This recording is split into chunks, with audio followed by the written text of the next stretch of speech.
Ja, no, zdaj je še začelo snemanje. V bistvu bomo ta webinar posneli, zato da v primeru, da potem še kakšno podjetje zainteresirano, da si lahko pogleda vsebino tega programa.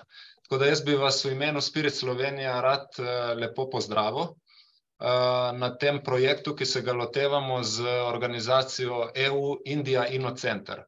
Oni so v bistvu organizacija, ki je financirana strani EU-ja in pomaga evropskim podjetjem prodreti na indijski trg. Tako da glede na to, da je financiran projekt strani EU-ja, je za podjetja brezplačen. In na tem webinarju vam bo Rodrigo, ki je iz te organizacije, točno predstavil, kako poteka program. To bo trajalo kakšne pol urce. In potem bo še Matic Zupanc iz podjetja Geneplanet, ki so že bili udeleženi v tem programu, povedal še njihove izkušnje. Tako da tle bi še pa pozdravil gospo Matejo Vodeb, ki je pa naša veleposlanica v Indiji. Tako da bi mogoče še kar besedo gospej Mateji predal, da še ona pozdravi vas in pove dve besedi. Si me klical ti mene tudi, ne verjetno, jaz sem to videl. Aha, čakaj, to bomo mutali. Ok, gospa Mateja. Ja. Pozdravi še z moje strani. Hvala vsem podjetjem za udeležbo in tudi Spiritu za organizacijo tega webinarja. Jaz bom zelo kratka. Rada bi samo povedala, da indijski trg ponuja številne priložnosti.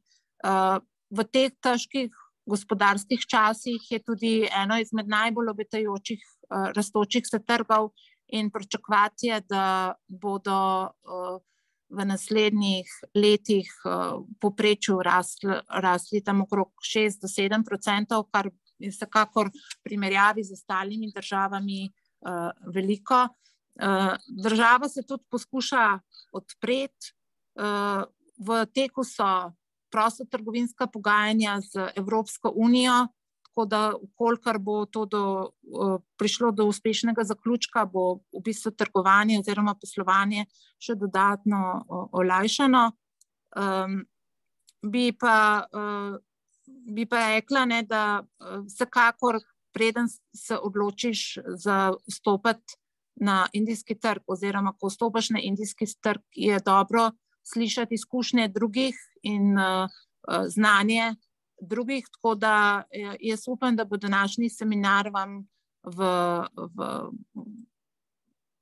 korist, da boste se opogumili in se odločili tudi za vstop na indijski trg in seveda, če boste kakršnokoli pomoč potrebovali, veleposlaništvo je vedno na voljo in vam bomo z veseljem pomagali v okviru svojih možnosti. Najlepša hvala. Super. Okay, Rodrigo, the word is yours. Thanks. Yeah, I didn't understand much of what you guys were saying, but I agree with everything. Of course. But yeah, well, first of all, welcome everyone. And thanks, of course, for being here. And of course, for Spirit's team to also organize the whole webinar. I can imagine, based on the few words that I understood, but you guys already got the idea that we're here today to talk a little bit about India, to share why India could be a good option for companies that want to expand internationally, even though it's not usually the first country that we keep in mind. And my goal here with you guys today is to do a quick overview on, well, first of all, the international expansion process in general, but then more than that, why should companies consider India? What are we doing there in India? And how can we help you guys to move forward if that's the idea that you want to explore the market as well. So what I'll do, I'll share my screen and I just need you guys to let me know if you're actually seeing my presentation, because otherwise it doesn't make sense. Can you see it? Yeah. It's perfect. Perfect. Yeah. Okay, perfect.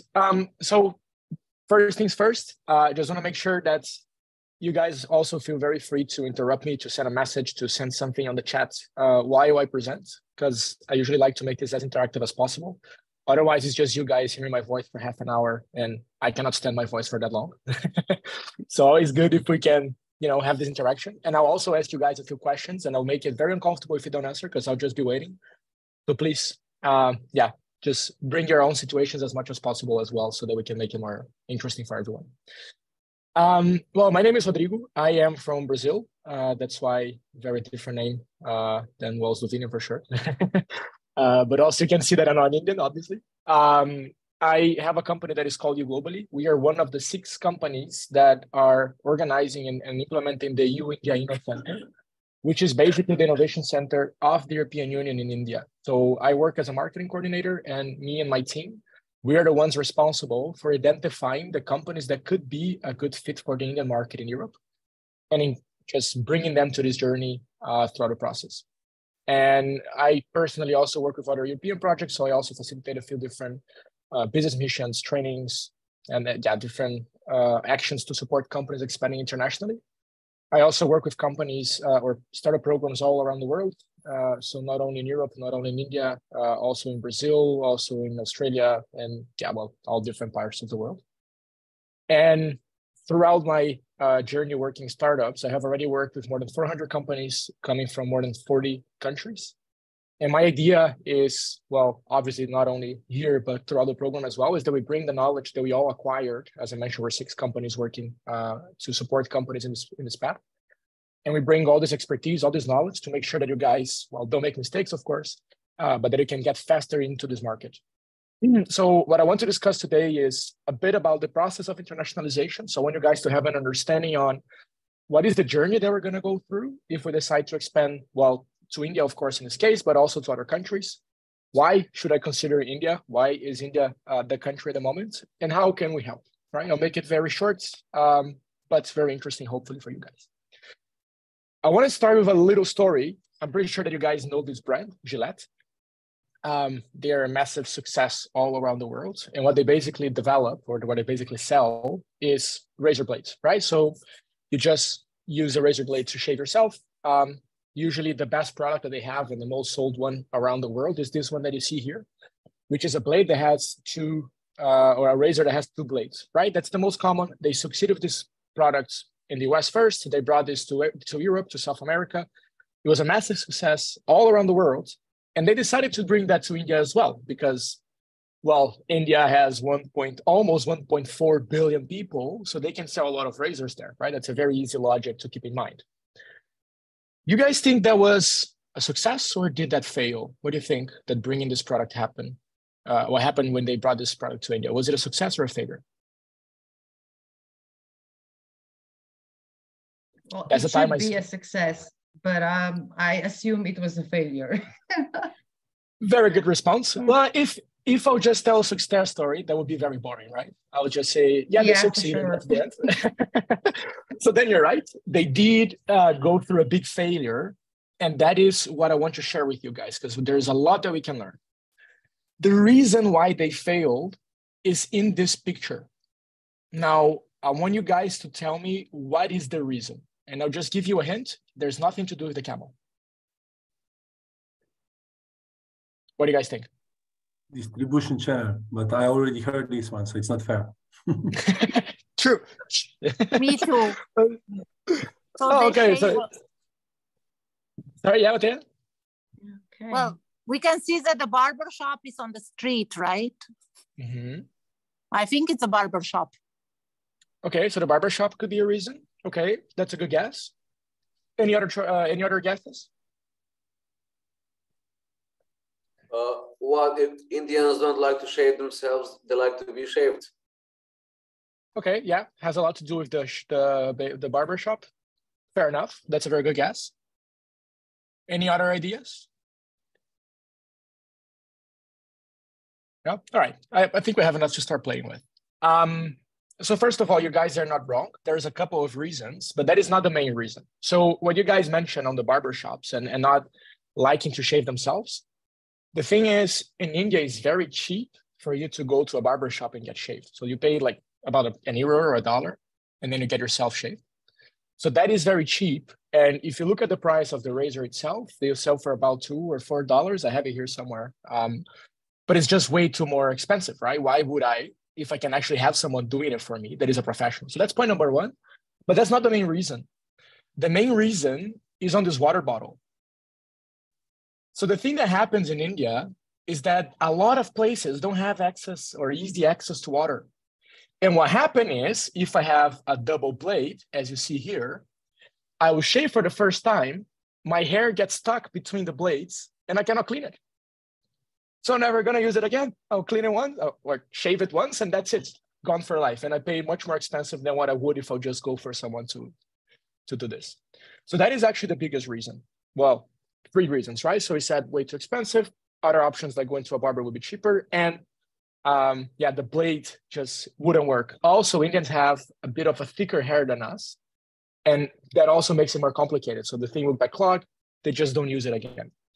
So what they did after they realized there was a massive fail is, how can we make this product, first of all, more simple? But more than that, how can we make it cheaper so that we don't have the problem? And what they did is they got the same blade and they made it much more simple. I think they went from 20, do I have this here somewhere? No. They went from 20 something parts on this blade to 4 parts on this one. And on this one, they would be able to charge less than $1. And the thing is, this one is a single blade, so much easier to clean as well. And after they changed this, they start selling 3 out of 3 razors, 2 that they will be sold in India would be from Gillette. So from every 3 blades, 2 were this one that I just showed to you guys. Now, why am I telling this story, right? Okay, very interesting, Rodrigo, but what can I learn from this, right? And what I want you guys to keep in mind is whenever we're talking about international expansion, and especially if we're talking about internationalization, because those are 2 different things, we're not talking about getting whatever it is that we have and bringing that to a new country. If we do this simple process of just shipping or just labeling and then bringing to a new country, or just put my software to work in that country without changing anything, we call that exporting.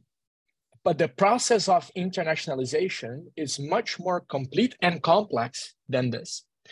And that is what you see with Gillette. Internationalization actually means a process of making something international.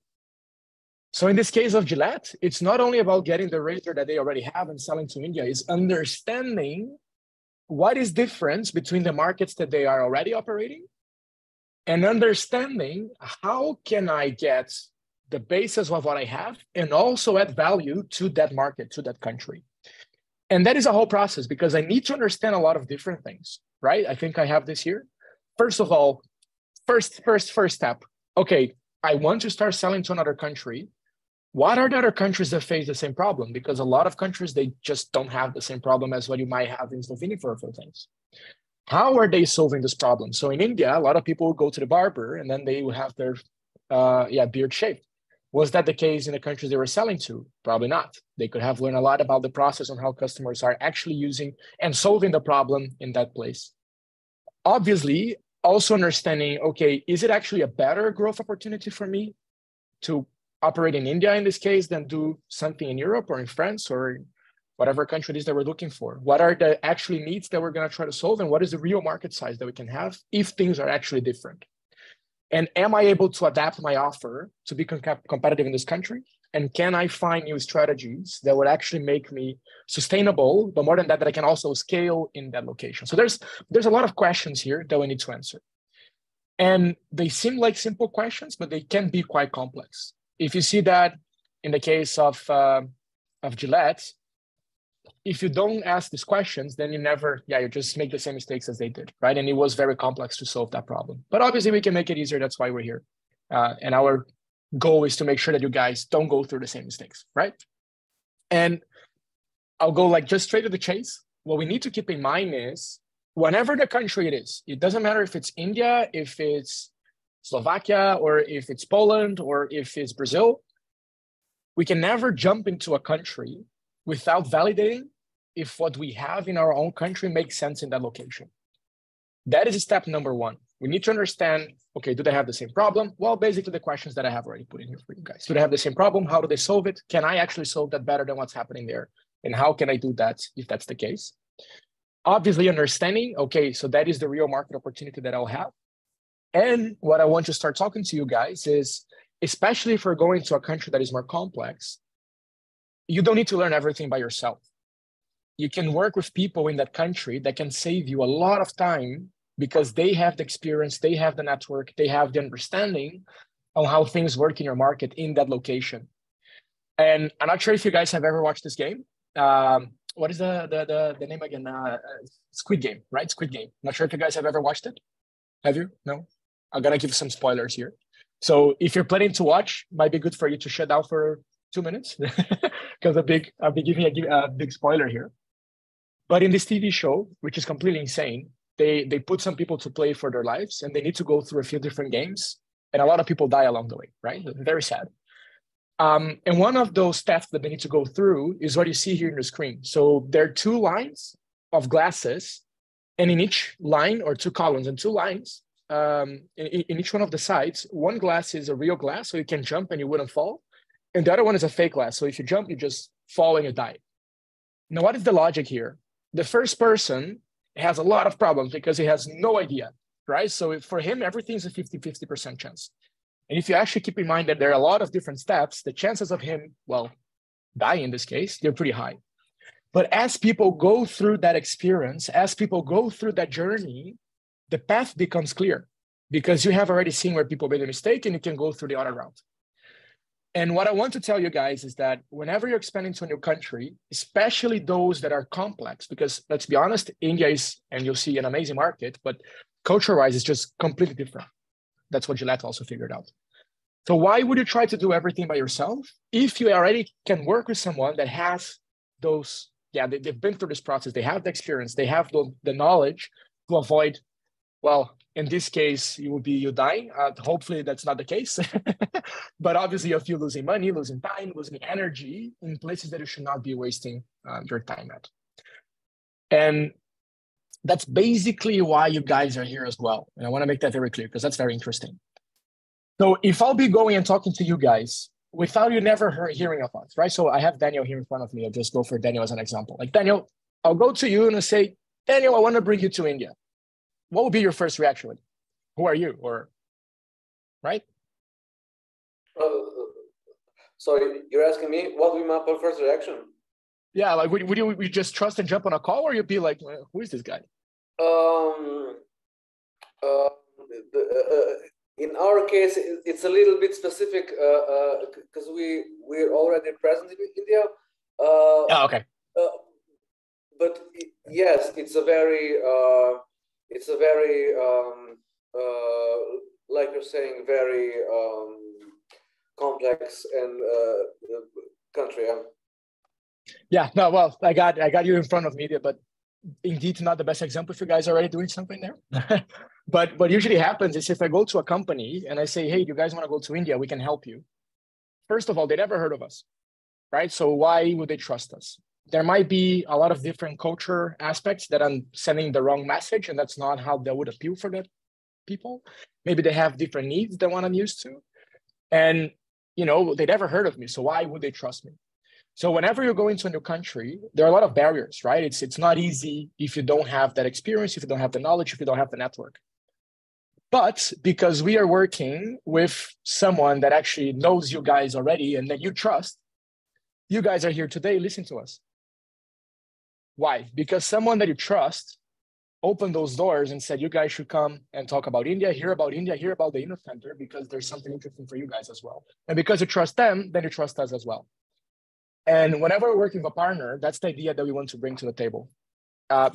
Obviously, I'll tell a bit more about what we do, but that's also how we usually incentivize companies. If you're going for the first time to a new country, why not counting on these partnerships, counting on these people, counting on this kind of support, because then you don't need to go through the same mistakes, you generate this trust and make your life much easier as well.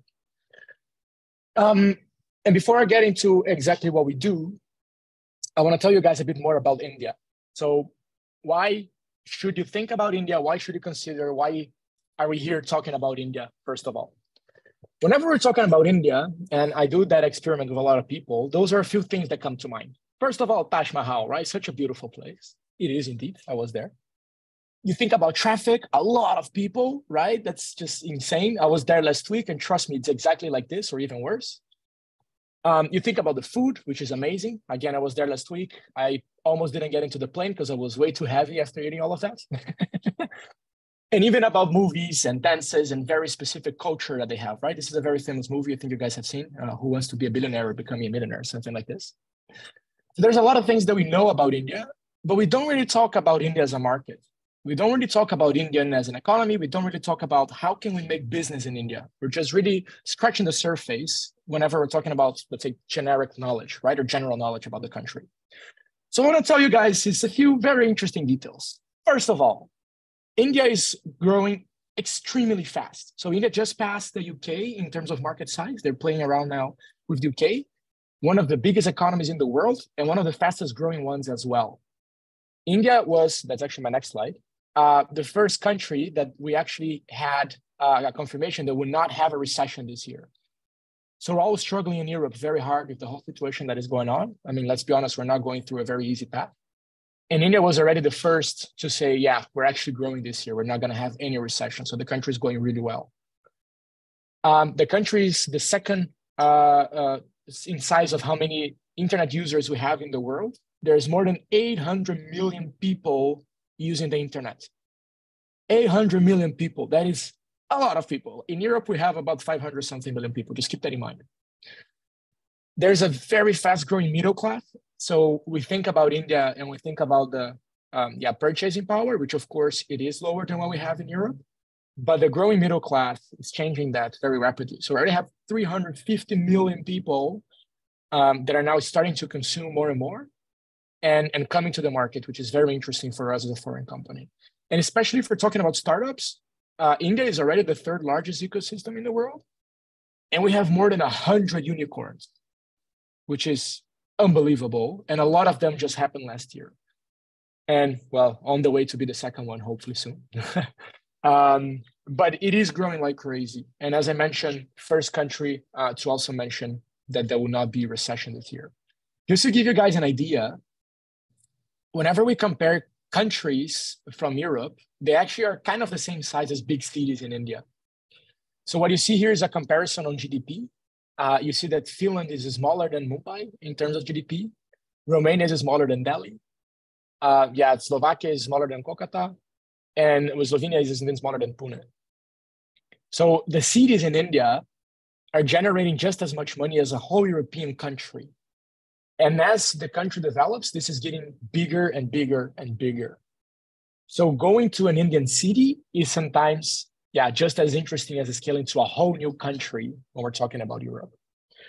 And I want to be a bit more specific. So I told you guys already about a lot of people, right? So 1.4 billion, let's put it up here. It's a lot of people. So there obviously are a lot of opportunities. India by itself has more people than Europe, South America, and well, Australia in general, together. That is insane amount of people. Just to give you guys an idea. Well, I just mentioned more than 800 million of them are online. And you can imagine that this brings thousands of different opportunities, right? I just brought two of them here talking about e-commerces. So it is already the second largest internet consumer market in the world. And there was an increase of 26% on the e-commerce markets in 2021, compared to only 15% worldwide. So big parts of this number are also driven by India. And India is the country that grows the fastest in this case. Obviously here, we're talking about many other kind of possibilities, right? So people are going online, which means that you have a lot of health systems that are being completely revolutionized. You have the whole financial system that is also going through a major digital transformation. And basically all sectors that are now undergoing what we have been going through a few years ago. More than 65% of people in India still live in rural areas, which means that almost half of the people still work in the agriculture sector. And there's a huge movement from the government and well, many other incentives to bring people to other working fields as well. So a lot of automation, a lot of different technologies are being looked for or searched for within the sector to make sure that they can be more productive and have people also working on other fields. But what I think is the most interesting, especially because I saw a lot of companies hire from the medical sector, from the whole health system, 75% of the whole system or the whole support of the country is still in the big cities, where well, you still have, as I mentioned, there more than 60% of the country living outside the big cities. That means that a lot of people don't have easy access to the health system, which open, again, huge possibilities to anything that has to do with telemedicine. But also, of course, you need to make those hospitals more effective. You need to make sure that there is some care made at home, that people can follow this. But also, other interesting thing is a lot of people actually pay their medical expenses out of their own pockets. And that is one of the biggest drivers of putting people on the poverty line or under the poverty line. So anything that can make the whole process more effective, cheaper, in this sense, is very welcome in India. And those are all solutions that we're working with already, but things that we're also looking for in terms of markets to bring to India. Water is also a huge problem. So there's more than 600 million people that still face water shortages basically every week. We have 35 out of the 50 most polluted cities in the world staying in India. So both these things together obviously bring a huge opportunity for companies working with sustainability, all the way from solutions that have anyway a solution to decrease CO2 emission in the air, for example, all the way to an energy transition, so using more renewable sources as well. And what I think is very interesting is that electrical vehicles are also a very hot topic when we're talking about India. First of all, because of pollution, of course. But more than that, India is not self-sufficient in terms of gas or oil in general. So they are going very fast on the electrical vehicle space, which is also very interesting around there. So I just brought a few ideas for you guys to have an understanding on how huge possibilities are when we're talking about India. Obviously, I'm talking here about huge markets as well, because the impact that it causes is tremendous. But if you want to go a bit more impact related or more human related, you can change the life of millions of people if you bring solutions within these few areas that I just mentioned here. So the impact that we can have there is massively higher than what we could do in many other countries around Europe. Now, the thing is, Rodrigo, you mentioned a lot of very interesting things. I understand. India seems very nice. I see there's a good opportunity. How do I go there? It might be that I don't have international experience. It might be that I'm not, I don't want to take that many amount of risks because India is not an easy country. It's way too different than Europe right now. What do you guys do? How can you help me? So as I mentioned to you guys, the Inno Center is the project that is funded by the European Union. So we have funding under Horizon 2020, which basically means that we are not allowed to charge you guys for the services that we provide. So everything that we do here, we don't charge. So the program and the support that you receive, everything is free. We don't take equity. We don't put any invoice out there. The only things that you pay are obviously involved with the process, right? So if you need to travel to India or any other costs that you incur there, those are obviously not covered by us, but all the support that we provide is for free. And we divide our support in 4 different stages. And that's what I want to share with you guys here. The first stage is basically what we're doing here. I'm telling you guys, India is very interesting.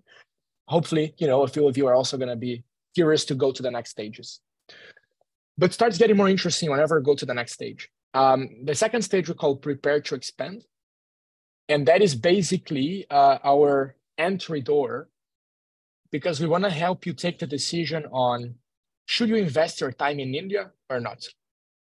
It's not our goal to push you guys to India if that doesn't make sense. And one of the reasons that I think it's very interesting that we work with these funds is at the same time that we're able to offer amazing support without charging, we're also able to be very selective. So we don't want to bring companies to India if that would distract you guys from something that is more important right now, or if you just don't have the capability of doing it. If we understand that your team is not big enough, I don't know, just give me a few examples, right? Or that the technology is not ready, or that there's no fit in India, we're not going to waste anyone's time. And that's the reason why we have the Prepare training. So the Prepare training is basically a 2-day training that we help you understand what would be your market fit in India. What is the segment that I should focus on? And what would be the main challenges that I'll face when I'm going to India? So that I can take a decision on, okay, I want to invest my time there or not. We finish this program by putting you to pitch to a local audience that is composed both by, of course, our experts from the Inno Center, but also by people from your industry. So if you guys are selling to hospitals, for example, we bring one of our hospital partners that is going to sit down, listen to your pitch, and give you a feedback right on the spot saying, I think you guys are way too expensive to India. Technology makes sense, but you have a lot to work with. And you already finished this program with a good understanding on, okay, it makes sense for us to keep going, or I should work on those topics and then come back later. Well, people are usually very happy with our trainings. So we have an usual average of about 8.8, which is quite high. I'm not gonna bother too much with all the testimonials, of course.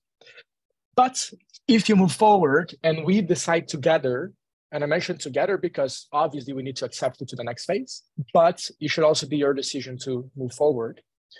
We go to the exploration phase. On the exploration phase, we go very deep into the market and we help you validate your solution. And now it's the interesting part. With people that work on your industry. So we're going to put you to sit down in front of a potential customer, in front of a potential partner. And together with these guys, you're going to understand, can I actually add value to what you're doing? Do you have the same problem that I have here in Europe? And is what I'm doing actually interesting enough for you? If it is interesting, how would this model work? Is that too expensive for you guys? Is that good enough?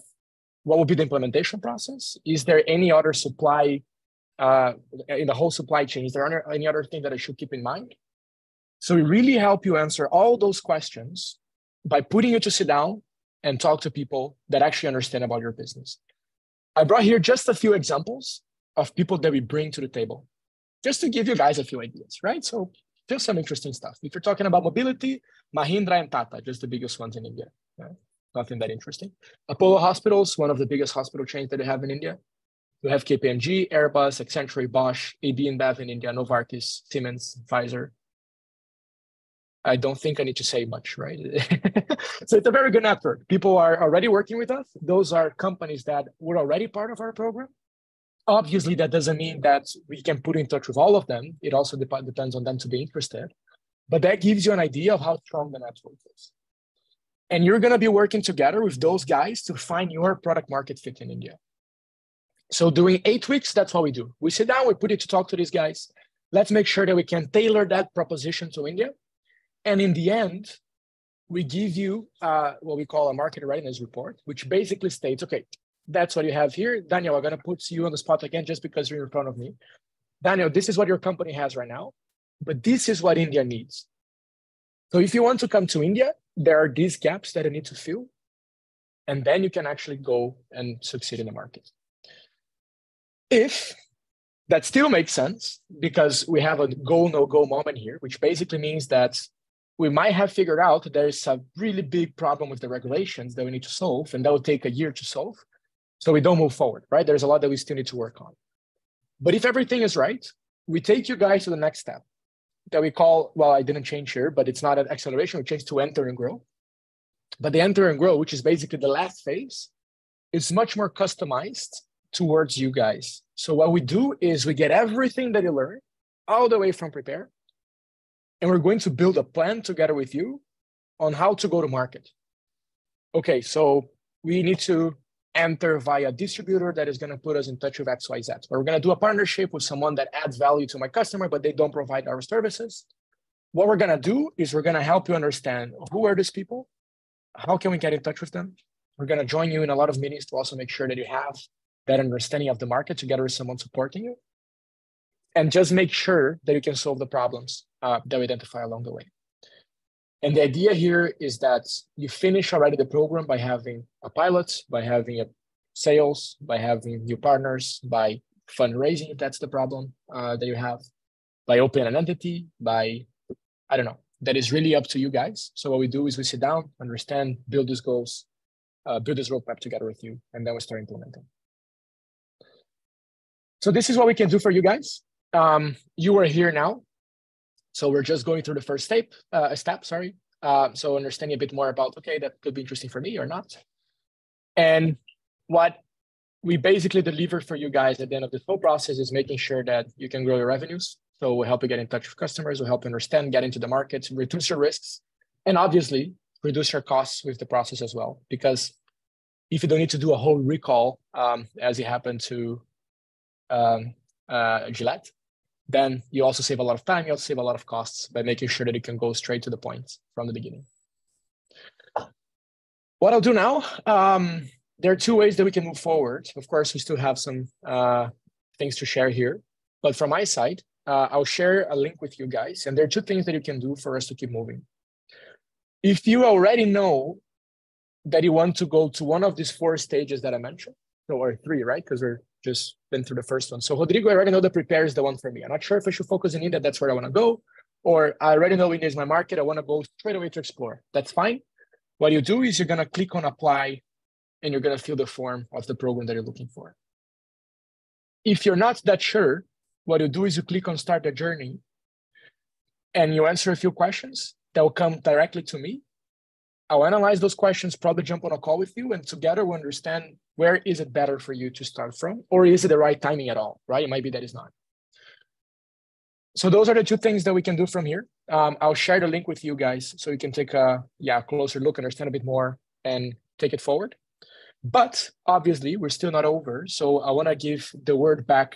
Well, if you have any questions, of course, I'll just stop my screen. But meanwhile, there we go. Give the word back to Marta and Sonia. Not sure if you want to add anything before we move forward and bring it to Gene Planet. Yeah, thank you, Rodrigo. It was a really good explanation. Yeah, so anybody has any question? Yeah. Yeah. Hi. Question from Natasha. Yeah. Just a second. Hi. Hi. Oh, Natasha, I just saw your message in the chat as well. Good. Yeah. I just wanted to grab on there. If you can give some hints, what are the, let's say, highest driven or growth categories, industries? I mean, you already explained a lot during your presentation, but still. No, definitely. Yeah. Yeah, happy to do it. And I can also go a bit deeper into what you're asking specifically, but in general, what we are looking at, which not necessarily means that is the fastest growing, but we are looking at health a lot. So the points that I mentioned before, anything that can, increase efficiency, make sure that we can decrease prices, make hospitals more effective and treatments more effective as well.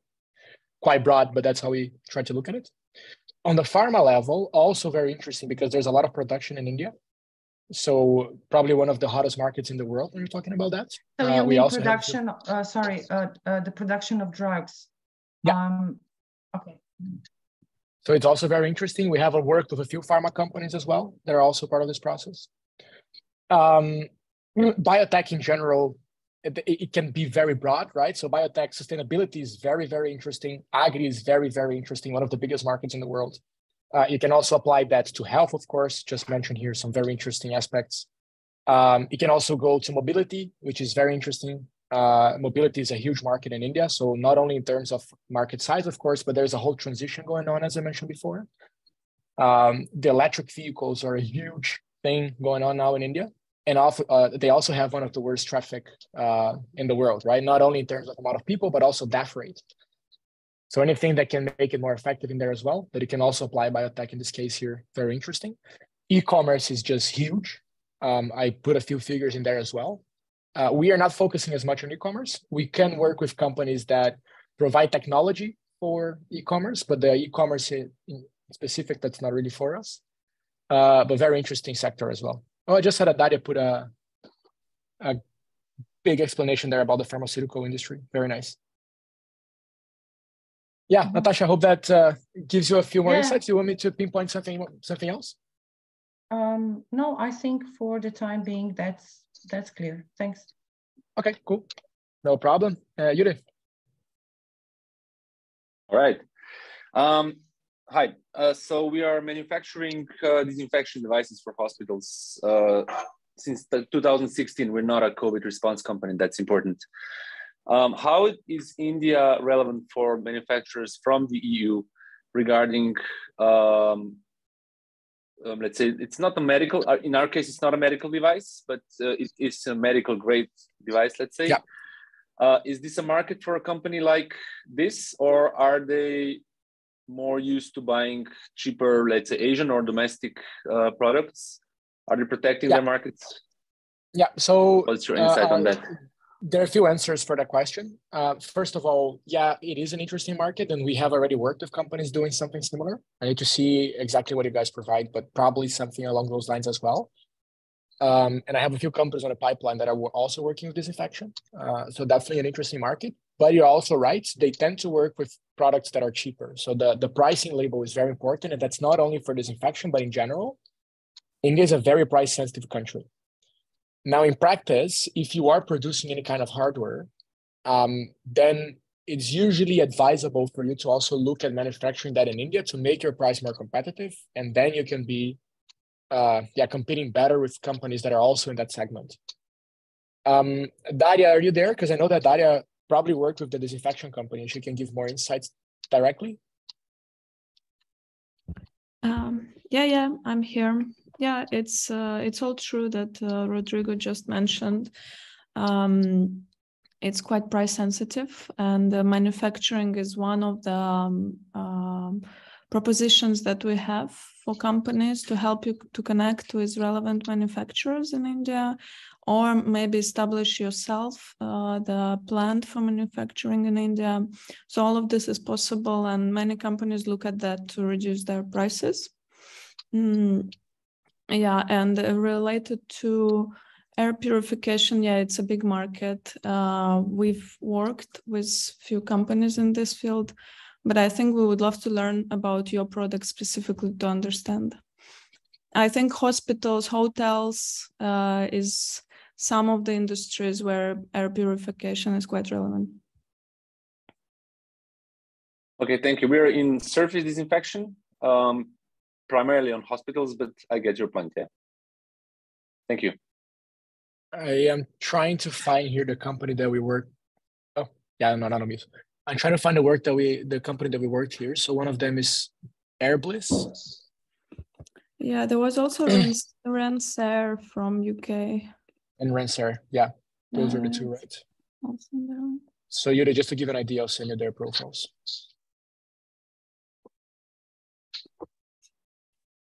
Well, I hope that gives you some insight. But I think what I would like to do as well is we can schedule a call later and then understand a bit more about what you guys do. But there's definitely a lot of learnings that we can already take from the other journeys that we've been through in the sector, and then see if we can help, or if it's a competitor, then we also need to be a bit more careful, but it's definitely possible. Yeah, I think this would be a good idea. Because Yuri is from UVC Solutions. We know this company. We already work together, and they are very successful here in Europe and Slovenia. So maybe nice. It's a really good fit. Those are the things you like to hear. I think Yuri's company was referred to us also by one venture capital investor called Feels Good Capital. I'm not sure they are already your shareholder, but I think they are part of your network also. Yeah, so we've been already looking at your solution, and I think the major difference is that it's a B2B, whereas Rensair, for example, they look a lot also at B2C. So they were looking and comparing it to the solutions that are present in India in terms of B2C. But B2B would be actually quite interesting. Good. Are there any more questions? No. Otherwise, we can continue with Matic Zupans from the company Geneplanet that will explain you a little bit about their experience collaborating with EU InnoCenter. So yeah, Matic, please, you can start. Hi everyone, I think it would be fair enough that I continue in English like all the rest. Jure, hi. We can go for a coffee and explain all in the details how everything went through. Anyhow, we are just sitting nearby. So, by the way, I already agreed with Milena for lunch too, you know, so we need to go. So yeah, I know Jure, but the rest of you don't. So double date then. You bring your own girl colleague, okay? Okay, deal. So okay, maybe for the rest of the, I mean, we know with Jure for a while, right? But maybe just a background about us. We are here today talking about EU India Center and our experience. Very transparently, we entered into the idea after the Web Summit, where literally we were, let's say, somehow hunted. Do you consider what India and literally fair? I even do remember when I said to Rodrigo, no, we don't really consider India as a next market to go to, because we are focusing really on Central Eastern Europe as a company.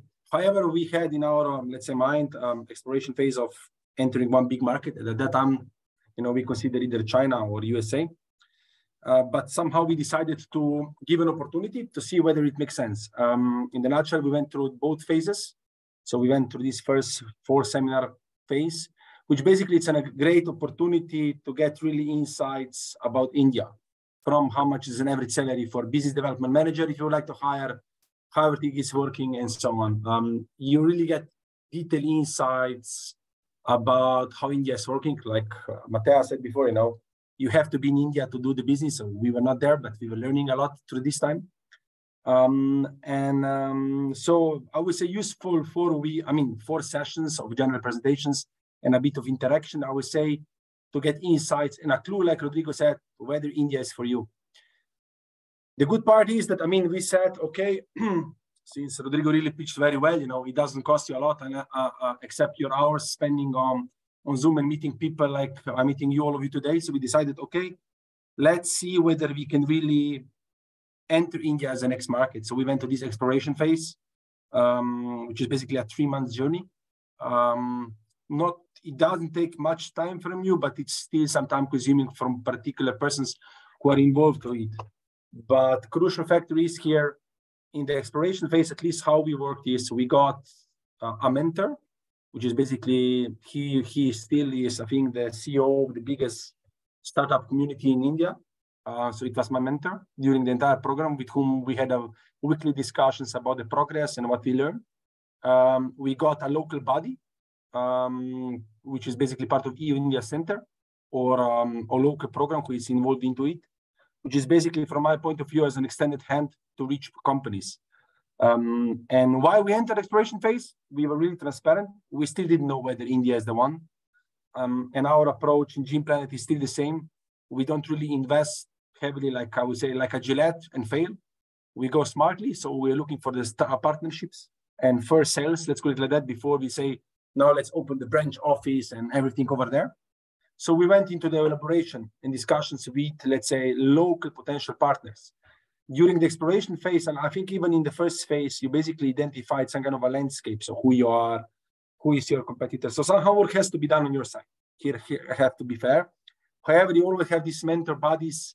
I think we had then 4 different kind of guys supporting us. I don't know, strategy person, marketing person, trying to understand really deeply inside India, how it's working, who are the major players, because, I do believe everything is on Google, but it's still not everything on Google. But frankly speaking, at the end of the exploration program, our crucial goal was to really meet people. Crucial people with whom we can literally partner, or how I would say to Jure, to whom we can sell.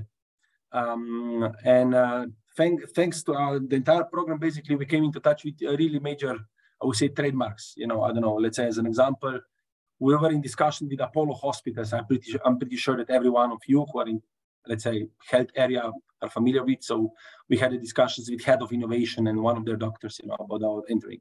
Since our major sales channel, as an idea on the Gene Planet regarding that we are doing genetic tests, are insurance companies. We had discussions with 3 major ones. 2 major ones. One major one and one, let's say, startup with opening you new ideas about how to bundle. And the idea there is basically always pitch, and they give you honest feedback.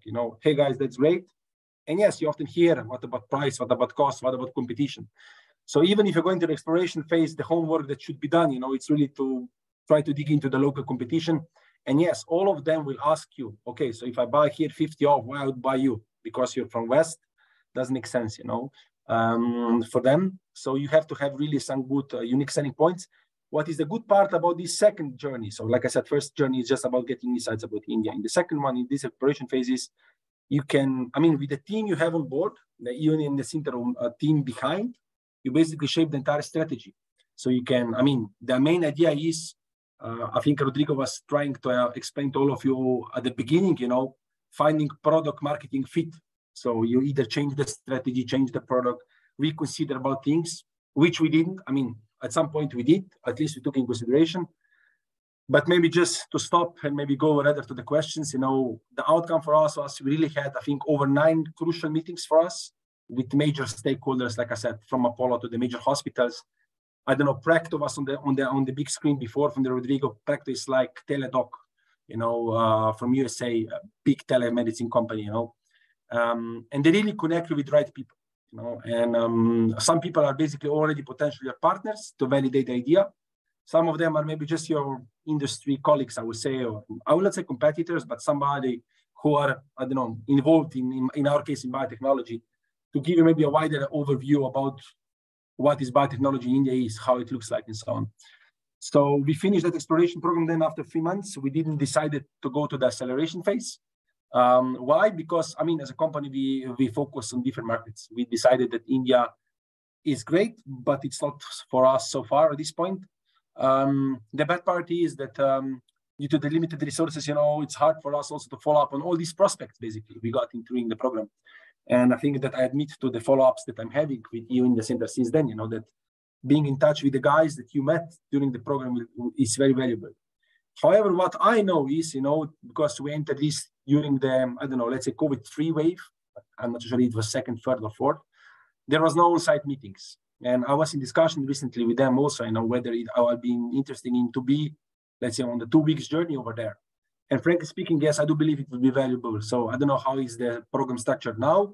Their idea was anyhow, if there will not be COVID, to be there for 2 weeks to meet really these people, these potential clients over there for a week or 2, which I do believe, based on the B2B experiences, the shaking hands is completely different. So in the nutshell, comparing to, I don't know, let's say, pitching to Chinese in some accelerators and having discussions with B2B partners, it gives you really deep insights about India. We didn't decide to continue, but the knowledge and learnings and feedbacks we got, I do believe it was really valuable for us and to me as such as well. Yeah, that's in the nutshell, maybe from my side as an overview, but I'm rather open for the questions.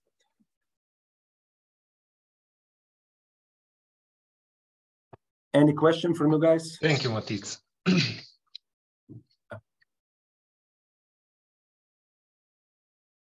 Rodrigo.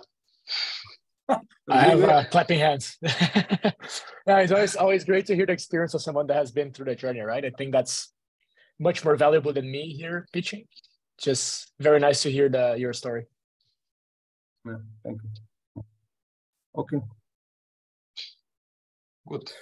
So look, anyone, you know, I know that you might not have a question. I will put my email here, you know, if you'd like to have some personal one-on-one discussion. Okay, Yuri has, I think, my phone number. And I will give you mine too, you know, I don't hide anything, you know. So you can always call me and refer me if you would like to discuss some details.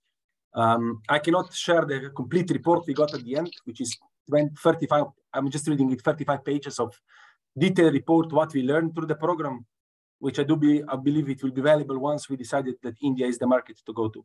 So look, you have my phone number, you have my email, so please connect with me, ask me if you have some questions or doubts to enter. But from my point of view, if you have time, and time, I know it's resources to spend and elaborate it, I really highly recommend to do it, you know. You learn really a lot.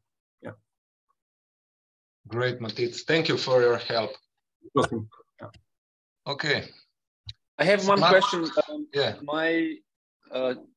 I might miss the information along the presentation. So let's say that you guys, or we together kind of decided, okay, India is a market that might be appropriate. Do you all also offer or connect to any kind of investments? I would say vehicles, but I don't mean it. So it's hard for, I mean, India is a big market, so either you're a very strong company and you can finance yourself, or you make it as a decision, strategic decision, and go there, but also find the money to back it up. Is also this something that you guys are connecting companies with?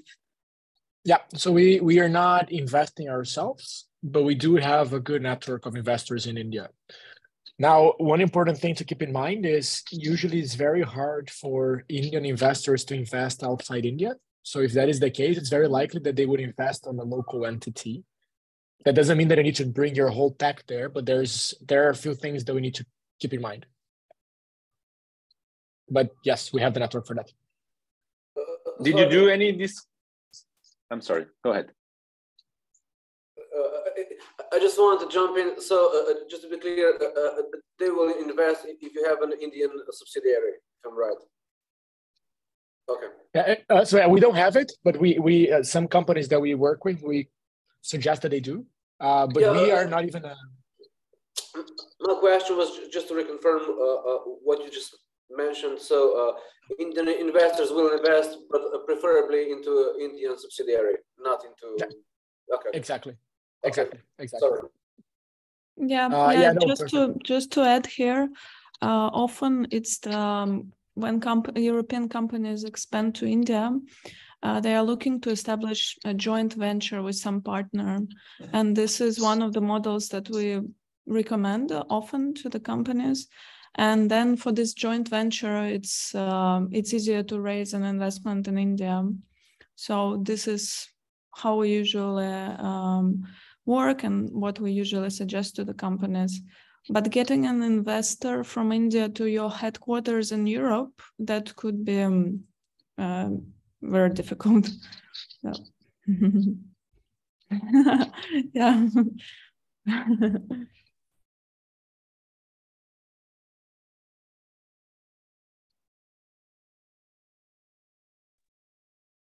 Okay. If that's all, then we invite you, everybody, to apply for the program to the link that Rodrigo sent in the chat, I think. Yeah, I sent it twice. I also put my email in there. So if you guys have any questions, always feel free to shoot me a message. Otherwise, if you want to go straight away to those options that I shared, just click the link, see the one that suits you best, and go for it. Anyway, we will also put all this information in our webpage for exporters, izvozno okno. So maybe I invite you, if anybody is not yet, if anybody didn't apply for info on our webpage, izvozno okno is the best way to follow all the things that we do for exporters, all the projects. So maybe this is a good opportunity to remind you this. And probably that's all for today. Rodrigo, do you have any other things to say? No, I think I shared the main message. What I want to say is you guys will be very welcome. Well, let's see about the program, of course, but very welcome to have a meeting. We'll be very delightful to hear more about your companies, to understand what you guys are doing, and then together check if that will be a good option for you.